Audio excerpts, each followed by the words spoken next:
কেমন আছো তোমরা? আশা করছি তোমরা সকলে খুব ভালো আছো আর আমিও খুব ভালো আছি। তো আজকে আমি তোমাদের ভিডিওতে দেখাবো, তোমরা অনেকেই রিকোয়েস্ট করছিলে বারবার, দিদি কি দিদি তুমি দেখাও লাইলিনটা কাটিং দেখো, কামিজে কিভাবে আমরা লাইলিন কাটিং করব, কতটা কম কাপড় নিতে হয় আর অল্প কাপড়ে কিভাবে আমরা সেটাকে কি করবো কমপ্লিট করতে পারবো। অনেক সময় সাইজে অনেক বড় হয় কিন্তু লাইলিন যে থাকে মানে কামিজের জন্য সেটা কিন্তু কম থাকে।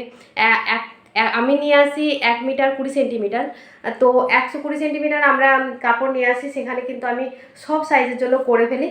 তো আজকে আমি তোমাদের দেখাবো কি একদম 44 ছাতির জন্য আমি 120 সেন্টিমিটার কাপড়ে কাটিংটা করে দেখাবো। তো তোমরা প্লিজ ভিডিওটা প্রথম থেকে শেষ অবধি দেখবে, কারণ তোমরা অনেকে রিকোয়েস্ট করেছিলে, তাই ছোট্ট একটা ভিডিও নিয়ে এসেছি। আর হ্যাঁ, তোমাদের জন্য আরেকটা সুখবর আছে, সেটা হচ্ছে আগস্টের 2 তারিখ থেকে কিন্তু আবার অনলাইন ক্লাস শুরু হচ্ছে। সেটা হচ্ছে শুধুমাত্র ব্লাউজ আর কামিজের উপরে থাকছে। তো যারা যারা চাইছো আবার অনলাইন ক্লাস করতে আমার কাছে, তো অবশ্যই স্ক্রিনে দেওয়া নাম্বারে তোমরা যোগাযোগ করতে পারো এবং নিজের নামটা এন্ট্রি করে নিতে পারো। তো চলো ভিডিওটা দেখতে থাকো, আশা করি ভিডিওটা আজকে তোমাদের অনেক উপকার।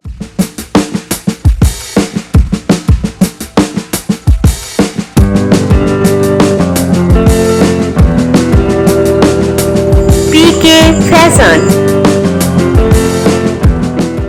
এখানে আমি কটনের একটা লাইনিং নিয়েছি, এটা হচ্ছে আমার একটা যেটা মেন ফেব্রিক। তো এর ওপরে ড্রয়িং করা অসম্ভব ব্যাপার, কাপড়টা একদমই বাজে। তো আমি কটনের লাইনিং নিয়েছি এর ওপরে, আর এটা হচ্ছে আমাদের মাপ। তো মাপ কিভাবে নিতে হয় তোমরা যদি দেখতে চাও অবশ্যই কমেন্টে জানাবে, আমি দেখিয়ে দেবো কামিজ থেকে কীভাবে মাপ নিয়ে আমরা কাটিং করব।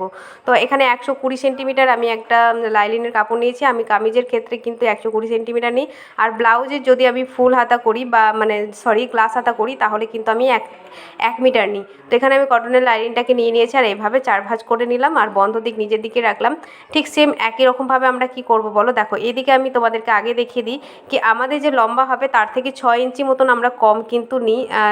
কি বলবো, আমরা কিন্তু লেন্থে মানে লম্বাতে কিন্তু আমরা 6 ইঞ্চি মতো কম নিই, মানে আমি কম নিই। এরকমভাবে তোমরা যদি করো তাহলে কিন্তু মানে অনেকটা কাপড় সেভ হবে। যদি আমাদের সাইডে কাপড় কম পড়ে তাহলে কিভাবে আমরা জয়েন করবো সেটাও তোমাদেরকে দেখিয়ে দেবো। তো দেখো আমরা এখানে লম্বার মাপটা নিয়ে নিলাম। তো চলো কামিজটা একবার দেখিয়ে দিই কীভাবে আমি কামিজটা কাটিং করেছি। এটাও কিন্তু খুব সহজ একটা পদ্ধতি তোমাদের দেখিয়েছি। তো দেখো এখানে আমরা প্রথমে কি করলাম, যে লম্বার সঙ্গে ওখানে আমরা পুটের মাপটা নিয়ে নিলাম। পুট যা হবে আমি তার অর্ধেক নিয়েছি, কেন কি আমার এটা গলাটা ছোট হবে। আর এখানে আমি আর্মহোলের বা ছাতির যে লাইনটা সেটা কিভাবে বের করলাম, ছাতি যা আছে তাকে 6 দিয়ে আগে ভাগ করে নিলাম, ভাগ করে 1/2 ইঞ্চি যোগ করে কিন্তু আমি এখানে নিয়ে নিলাম। এখানে যেহেতু ছাতি বড় সেখানে আমরা কিন্তু 1/2 ইঞ্চি যোগ করব না, আমাদের ছাতি যা আছে সেটা নিয়ে নিলাম। এবার দেখো পুট থেকে আমরা কি করলাম, ছাতির মাপটা নিলাম। এবার নিলাম আমরা হিপের বা আমাদের যেই ফাড়ার মাপ সেটা নিলাম। এবার দেখো আমাদের ছাতির যে লম্বা আর মানে ছাতির যে মাপটা দিয়েছি, লাইনটা টেনেছি, আর ফাড়ার যে লাইনটা টেনেছি সেটার মিডিলে আমরা একটা দাগ দিলাম। এটা হচ্ছে আমাদের শেষতর মাপ, আলাদা করে শেষতর লম্বা নেওয়ার দরকার নেই, আমরা এইভাবে শেষতর লম্বাটা নিয়ে নেব। এবার দেখো আমরা পুটের মাপটা নিয়ে নিচ্ছি বা আমাদের যেই মোহরার মাপটা সেটা নেব। তো এখানে মোহরার মাপটা আমরা দিয়ে দিলাম 7 ইঞ্চিতে। তো 7 ইঞ্চি নেওয়ার পরে এখানে আমি 1 ইঞ্চি দিচ্ছি, 1 ইঞ্চি দিচ্ছি আমরা পিছনের জন্য। এভাবে আমরা একটা রাউন্ড শেপ দিয়ে দেবো। এটা খুব সহজ একটা পদ্ধতি, এইভাবে তোমরা করবে। তো এখানে দেখো মোহরাটাকে আমি মাঝখানে নিয়ে আমরা মাঝখানে যে মিডিল পয়েন্টে সেখানে আমরা 2 সুত বাইরের দিকে বের করে এইভাবে কিন্তু আমরা একটা শেপ দিয়ে নিলাম। এবার দেখো আমরা ছাতির মাপটা কিভাবে নেব, যেহেতু এটা আমার নর্মাল একটা লুজ কুর্তি হবে মানে ফিটিংস কুর্তি হবে না, সেটার জন্য আমরা কিভাবে মাপটা করব। তো এখানে দেখো আমি তোমাদের দেখিয়ে দিচ্ছি, আমার 44 ছাতি ছিল, তার সঙ্গে আমরা 2 ইঞ্চি প্লাস করব। তোমাদের যে কোনো সাইজ হবে সেই একই প্রসেসে হবে। তারপরে 4 দিয়ে ভাগ করবে, তারপরে এক্সট্রা তুমি 1 ইঞ্চি বা 1.5 ইঞ্চি যেইটুকু রাখতে চাইবে সেটা রাখতে পারো। সেম একইভাবে শেষতর মাপটাকেও আমরা করব, যে যা শেষতো থাকবে তার সঙ্গে আমরা কি করব 2 ইঞ্চি যোগ করব। তারপরে সেটাকে আমরা 4 দিয়ে ভাগ করব, দিয়ে যেটা হবে সেটা নেব, আর এক্সট্রা যেটা 2 ইঞ্চি আমরা নিই সেটা নেব। এবার দেখো আমাদের কিন্তু ফাড়ার যে মাপটা বা পাছার মাপ বলতে পারো, তো যে ফাড়ার কাট থাকে সেই মাপটা আমাদের কত হবে, আমাদের যেটা মাপ আছে সেটার সঙ্গে তো 2 ইঞ্চি যোগ করবই, তার সঙ্গে আমরা 1 ইঞ্চি মতন প্লাস করব। ঠিক আছে, 2 ইঞ্চি তো আগে প্লাস করছি সেটা ফিটিংসের জন্য, আর কিন্তু আমরা যেটা লুজ নিচ্ছি সেটা কিন্তু 1 ইঞ্চি নেব, কারণ আমাদের এটা ফাড়াটা সেলাই করতে হবে। তো দেখো তারপরে এভাবে আমরা শেপ দিয়ে নিলাম। তো কতটা ইজি দেখো আমাদের এটা কামিজ কাটিং। তো এখানে আমি হালকা একটু ডাউন করে দিয়ে এটা এভাবে কাটিং করে নেব। এটা এবার দেখো ভেতর দিকে আমরা 2 সুত নিয়ে এভাবে একটা শেপ দিয়ে নিলাম। এটা হচ্ছে আমাদের সামনের পাটের জন্য। এবার দেখো ঘেরের যে চওড়াটা নেব সেটা আমরা কতটা নেব, ঘেরের চওড়াটা তোমরা দেখে নিতে পারো, বা বরাবর যেটা আমাদের ফাড়ার যে মাপটা নিয়েছি বা আমাদের যেই কি বলবো পাছার মাপটা সেপ বরাবর টেনে দিলেই কিন্তু হবে। যেহেতু আমাদের সাইড কাট এটা সিম্পল একটা কুর্তি কাটিং, সেহেতু এরকমভাবে করলেই হবে। এবার এটাকে আমরা কাট করে নেব।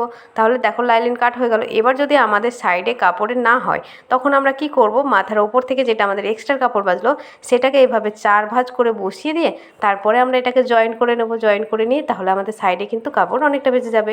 আর এই সাইড থেকে যেগুলো বেঁচেছে সেগুলো থেকে আমরা গলাপটি তৈরি করে নেব। এইভাবে কিন্তু তোমরা করবে, দেখবে কাপড়ে তোমাদের চলে আসবে। এবার দেখো যেই মেন ফেব্রিকটা আছে সেটাকে কি করব, আমরা 4 ভাঁজ করব। কাপড়টা কিন্তু খুবই একটা বাজে কাপড়, একদমই যেখানে দিয়ে টানছি সেখান দিয়েই চলে আসছে, বড় হয়ে যাচ্ছে, খুবই প্রবলেম করেছে কাজটা করতে। তো দেখো এখানে এবার দেখো আমাদের লেন্থটা 6 ইঞ্চি কম নিয়েছিলাম লাইলিনে, কিন্তু মেন কাপড় দেখো আমাদের যেটা থাকবে সেটা কিন্তু আমরা লম্বাতে যা থাকবে সেটাই নেব, আর আমাদের লাইলিনটা কম থাকবে। এবার এটাকে বসিয়ে বরাবর কেটে নিলেই তো আমাদের হয়ে যাবে। আলাদা করে লাইলিন কাটা বা কুর্তি কাটা এটা কোনো রকম ব্যাপার নয়। হ্যাঁ, আমি শুধু তোমাদেরকে দেখিয়ে দিলাম প্রসেসটা। এইভাবে তোমরা যদি করো তো দেখবে তোমাদের লাইলিনে কিন্তু হয়ে যাবে। ঠিক আছে, তো কেমন লাগলো ভিডিওটা কিন্তু অবশ্যই কমেন্টে জানাবে। ভালো লাগলে প্লিজ চ্যানেলটাকে সাবস্ক্রাইব করে রেখো। আর দেখো সাইড থেকে আমি এক্সট্রা কাপড় কেন রাখছি বলো তো, কারণ বললাম কাপড়টা একদমই বাজে, তো এখানে ছোট বড় হয়ে যাওয়ার চান্স আছে। তার জন্য আমি হাতে একটু কাপড় বেশি রেখে তারপরে কিন্তু এটাকে কাটিং করলাম।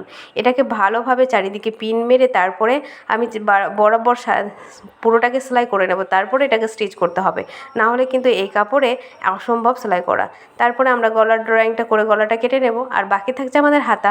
অনেকেই বলেছিল হাতা কাটা কীভাবে করব, তো এখানে আমি একটু সামান্য দেখিয়ে দিচ্ছি। ডিটেলসে ভিডিও নিয়ে অবশ্যই আসবো। তো এখানে দেখো আমার হাতার লম্বা আছে 16 ইঞ্চি, তো তার সঙ্গে আমরা কি করব 2 ইঞ্চি প্লাস করে নেব। তো 2 ইঞ্চি প্লাস করে নিয়ে আমরা লম্বার মাপটা নিয়ে নেব। তো প্রথমে বরাবর একটা সমান করে দাগ দিয়ে নিলাম আমাদের কাপড়টাকে সমান করার জন্য। এবার কি করব, আমরা লম্বার মাপ নেব। লম্বা যাই হবে তার সঙ্গে তোমরা 2 ইঞ্চি প্লাস করবে। শুধুমাত্র তোমাদের চেঞ্জ কী হবে, নাম মাপটা, সূত্র কিন্তু একই রকমই থাকবে সবার ক্ষেত্রে। ঠিক আছে, এবার দেখো আমাদের যে ফিটিংস লাইন থেকে আমাদের যে পুটের লাইনটা আছে সেটা আমরা এভাবে কোনাকুনিভাবে দেখিয়ে চওড়াটা নিয়ে নিলাম। কতটা চওড়া ছিল আমার 9.5 ইঞ্চি, তো এখানে আমি 9.5 ইঞ্চিতে দাগ দিলাম। এবার নিচের দিকে আমি 4 ইঞ্চিতে ডাউন করলাম। 4 ইঞ্চিতে কেন ডাউন করলাম সেটা অবশ্যই তোমাদেরকে ডিটেলসে ভিডিও নিয়ে আসবো। তো এখানে 4 ইঞ্চি ডাউন করে এইভাবে সুন্দর করে একটা শেপ দিয়ে নিলাম। শেপ দিয়ে নিয়ে আমরা কি করব, 2 ইঞ্চি যেটা এক্সট্রা আমরা নিয়েছি সেটাকে আমরা এখানে নিয়ে নেব, কারণ আমরা তো ওখানে লুজ নিয়েছি এক্সট্রা, সেই লুজটা। এবার আমরা কি করলাম, মোহরির মাপ নিলাম। মোহরিতেও আমরা কিন্তু 2 ইঞ্চি এক্সট্রা নেব। এবার আমাদের ফিটিংস লাইনের সঙ্গে মোহরির মাপটা, মোহরির ফিটিংসটা দিয়ে নিলাম। আবার এক্সট্রা যে লুজটার সঙ্গে এভাবে আমরা এটাকে শেপ দিয়ে নেব, তাহলে কিন্তু আমাদের হাতা রেডি। তো এবার এটাকে আমরা যেমন শেপ ড্রয়িংটা দিয়েছি সেখানে আমরা কাটিং করে নেব। আর এখানে আমি তালপাট কাটা দেখাইনি, কারণ তোমরা তো জানো কি আমি তালপাট যখন কাটি, যখন স্টিচ করি তখনই তালপাটটা কাটিং করি। তো আমাদের হয়ে গেল। তো আজকের মতন বন্ধুরা টাটা।